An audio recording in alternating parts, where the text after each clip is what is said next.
Hey yo, welcome to our channel today. Hey Reddit, Bruce here. Never thought I'd be the guy writing one of these stories, but life's full of surprises, right? Buckle up because this is a wild one. I'm a 32-year-old guy, pretty fit, and I've done well for myself in the tech industry. I met Sharon, my now soon-to-be ex-wife, about 6 years ago. We hit it off instantly. She was stunning, smart, and seemed genuinely into me. Fast forward 2 years, we're married, living the dream, or so I thought. Lately, I've been thinking about taking our relationship to the next level, maybe starting a family. But as I started considering our future, I couldn't shake this nagging feeling. Was Sharon as invested in this relationship as I was? I started noticing little things, like how she laughed a bit too hard at my boss's jokes or how she'd find excuses to bring him up in conversations. My boss, let's call him Mr. X, is a charismatic guy, sure, but I couldn't help feeling uneasy about the whole thing. So, Thanksgiving was rolling around. My company always throws this big bash a week before the actual holiday so everyone can spend the day with their families. This year, I hatched a plan. I told Sharon I couldn't make it because of a last-minute business trip. She seemed disappointed but quickly brushed it off, which only fueled my suspicions. The night of the party, I'm sitting in my car a block away from the venue, my heart pounding.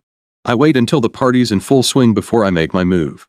I sneak in through a side entrance, trying to blend in with the crowd. I'm scanning the room for Sharon or Mr. X, but they are nowhere in sight. That's when I see at the door to the men's bathroom slightly ajar, and I hear them. Their voices are muffled, but it's definitely them. I push the door open, and there they are, in a far too intimate embrace for a boss and his employee's wife. I don't even think, I see red. Before I know it, I've got Mr. X by the collar, and I'm throwing punches. I've been boxing as a hobby for years, and all that training just kicked in. Mr. X is trying to defend himself, but he's clearly outmatched. I'm not proud of it, but in that moment all the betrayal, the lies, it just poured out of me. The fight doesn't last long. A couple of guys pull me off him, and I'm just standing there panting, my knuckles bruised. Mr. X is on the floor, a bloody mess. I don't wait for the fallout. I just walk out, get in my car, and drive home. The house is dark and silent as I wait in the living room.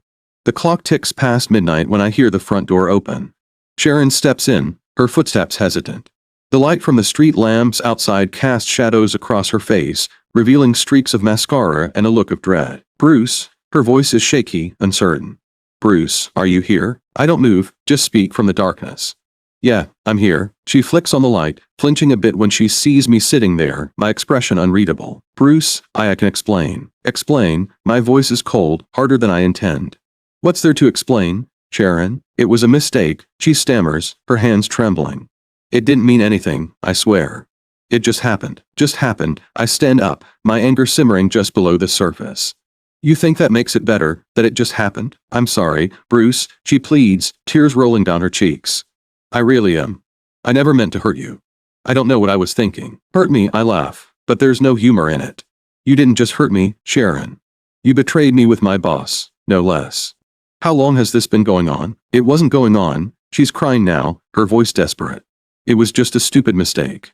Please, Bruce, we can work through this. Work through this, I shake my head, feeling a mixture of anger, sadness, and disbelief. There's no this to work through. It's over, Sharon, her voice breaks. You mean our marriage? Yes, our marriage, I say firmly. I want a divorce. I can't be with someone I can't trust. Please, Bruce, don't do this. She reaches out to me, but I step back. I love you, she pleads. I know I messed up, but I love you. I don't know if that's true, I reply, my voice steady despite the turmoil inside. And even if it is, it's not enough. Not anymore. She stands there, sobbing, her whole body shaking. So what now? She asks. Now, I say, you pack your things and leave.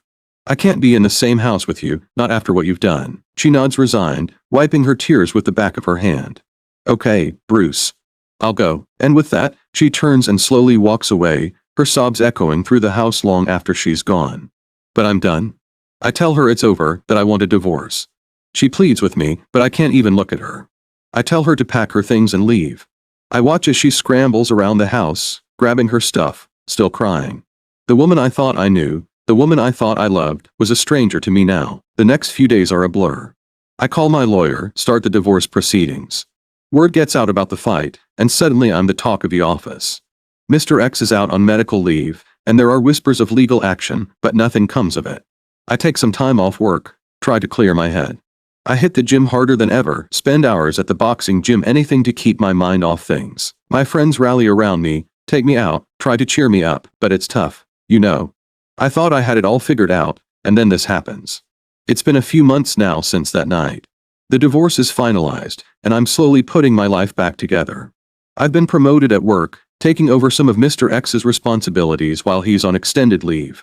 I'm back in the dating game, but I'm taking it slow, not rushing into anything. Looking back, I wish I'd handled things differently.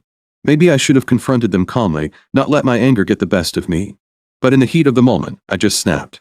I don't regret standing up for myself, but I do regret the violence. So that's my story, Reddit, a cautionary tale, I guess. Trust your gut but keep your cool, and maybe, just maybe, take up boxing. It's a great way to let off some steam. Update. Hey Reddit, Bruce here again. I know it's been a while since my last post, but a lot has happened, and I thought I'd give you all an update. First off, the divorce proceedings took a wild turn. Sharon, in what I can only describe as a move of pure audacity, asked for an insane amount of alimony. We're talking about a figure that even made my lawyer chuckle in disbelief. She claimed that she was accustomed to a certain lifestyle that she couldn't maintain without my support. It was ridiculous. We ended up going to court over it, and I was nervous, not going to lie. The thought of having to hand over a huge chunk of my hard-earned money for who knows how long was gnawing at me. But justice prevailed. The judge saw right through her claims, given that we were both relatively young, healthy, and capable of earning. Considering the circumstances of the divorce, the judge denied her request for alimony. I was relieved, to say the least. It felt like a huge weight had been lifted off my shoulders. In other news, I've slowly started dipping my toes back into the dating pool. It's been a bit awkward getting back out there, but I'm giving it a shot. I've been talking to this woman, let's call her Emily. We met through a mutual friend, and she's great smart, with a wicked sense of humor. She's into a lot of the same things I am. We've gone out a few times, nothing serious yet, but there's potential. Emily knows about my recent divorce. I wanted to be upfront about it, and she's been really understanding, which has been a breath of fresh air. We're taking things slow, just enjoying getting to know each other. It's nice to have someone to talk to, someone who makes me laugh and forget about the mess of the past few months. So that's where I'm at, Reddit. The divorce is finalized, I'm not drowning in alimony payments, and I'm cautiously optimistic about the future. Thanks to everyone who reached out with support and advice. It really helped me through some tough times. Here's to new beginnings, however uncertain they may be. Thank God I don't have a boss. That's one less thing I have to worry about. Thank you so much for joining us on this incredible journey. We hope you enjoyed the story as much as we did creating it.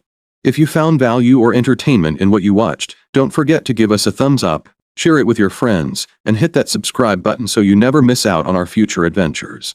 Your support means the world to us, and we can't wait to bring you more exciting content. Until next time, stay tuned, stay curious, and stay awesome. Thanks again for being a part of our community.